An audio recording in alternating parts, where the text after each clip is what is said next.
মা যদি বউকে তালাক দিতে বলেন, ছেলে বউকে তালাক দিতে বাধ্য কিনা? মা যদি স্ত্রীকে তালাক দিতে বলেন, ছেলে তার মায়ের কথায় স্ত্রীকে তালাক দিতে সবসময় বাধ্য নন। বিশেষ করে মা যদি কোনো যুক্তিসঙ্গত কারণ ছাড়া ছেলের স্ত্রীকে তালাক দিতে বলেন, তাহলে ছেলে মায়ের সে নির্দেশ পালন করা তার জন্য জরুরি নয়। বরং দেখতে হবে যে মায়ের সে নির্দেশটা যৌক্তিক কিনা। যদি যৌক্তিক হয়, যথেষ্ট কারণ থাকে, তাহলে সেটা মানবেন।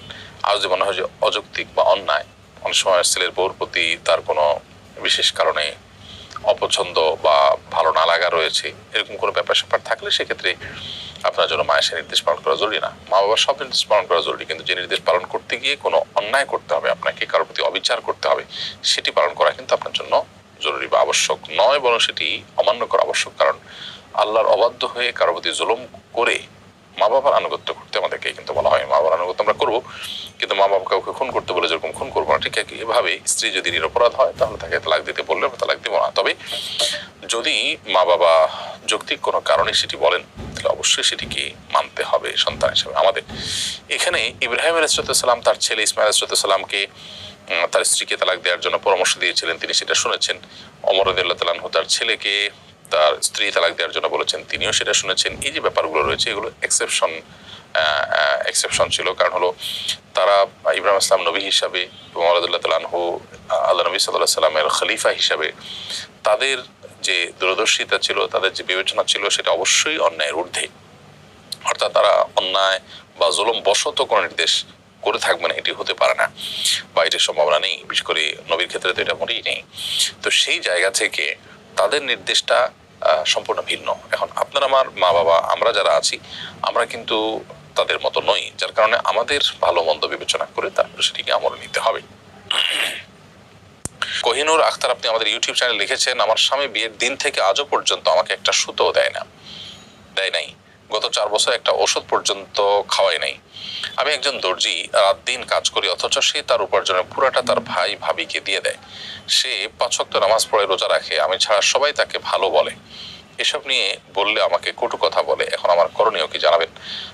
বোন কোহিনুর, আপনার স্বামী যদি আপনি যেমনটি বলেছেন ঠিক এরকমই হয়, আমরা যদি এক পক্ষের বক্তব্য শুনেছি, আরেক পক্ষের বক্তব্য শুনিনি, অতএব আমি পুরো ঘটনার আপনার যে কনক্লুশন সেটাতে যাচ্ছি না, বা পুরো ঘটনার যে আপনার চূড়ান্ত সিদ্ধান্ত বা ফলাফল সেটাও আমি যাচ্ছি না সেটাতে। কিন্তু আপনি যেটুকু বলেছেন এটুকুর উপর ভিত্তি করে বলছি, যদি ঘটনা এটুকুই হয়ে থাকে বা এরকমই হয়ে থাকে, তাহলে সেক্ষেত্রে আপনার স্বামী অবশ্যই অপরাধী এবং আপনার অধিকার চাওয়া সেখানে দোষের নয়।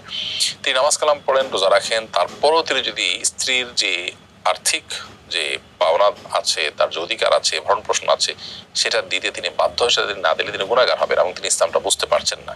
ভাই ভাবিকে দেওয়াটা তার জন্য ফরজ নয়, তার জন্য স্ত্রীর ভরণ পোষণ দেওয়া ফরজ। স্ত্রী নিজেই যদি উপার্জন থাকেও, তারপরও স্ত্রী নিজের উপার্জন নিজে চলতে বাধ্য নন। অতএব স্বামী সেই জায়গা থেকে তার স্ত্রীর ব্যাপারে আরো বেশি সহনশীল হতে হবে তাকে। জান্নাত সাথী আমাদের ইউটিউব চ্যানেল লিখেছেন, আমি দেশের বাইরে থাকি, এখানে কি বিউটি পার্লারে নন মুসলিমদের নেইল আর্টের কাজ করা যাবে?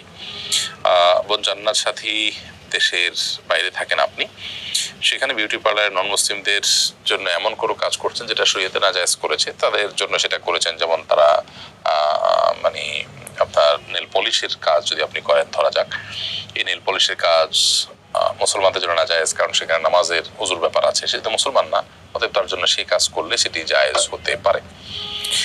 আমি ভারত থেকে বলছি, পড়াশোনার ক্ষেত্রে সব থেকে ফলপ্রসূ আমলের কথা বলবেন। পড়াশোনা করার জন্য রাতে তাড়াতাড়ি শুয়ে ভোর রাতে উঠে পড়াশোনা করার চেষ্টা করবেন, আল্লাহর নাম নিয়ে পড়াশোনা করার চেষ্টা করবেন, বিসমিল্লাহ বলে পড়াশোনা করার চেষ্টা করবেন। এগুলোতে পড়াশোনা আপনি মনোযোগী হতে পারবেন, রপ্ত করতে পারবেন খুব দ্রুততার সাথে ইনশাআল্লাহ তাআলা। আবু সুফিয়ান লিখেছেন, আমি হোস্টেলে থাকি, নানান সময় খাবার খারাপ হলে তা ফেলে দিই, এটি কি অপচয় হবে? অপচয় হলে এটার জন্য কে দায়ী থাকবে?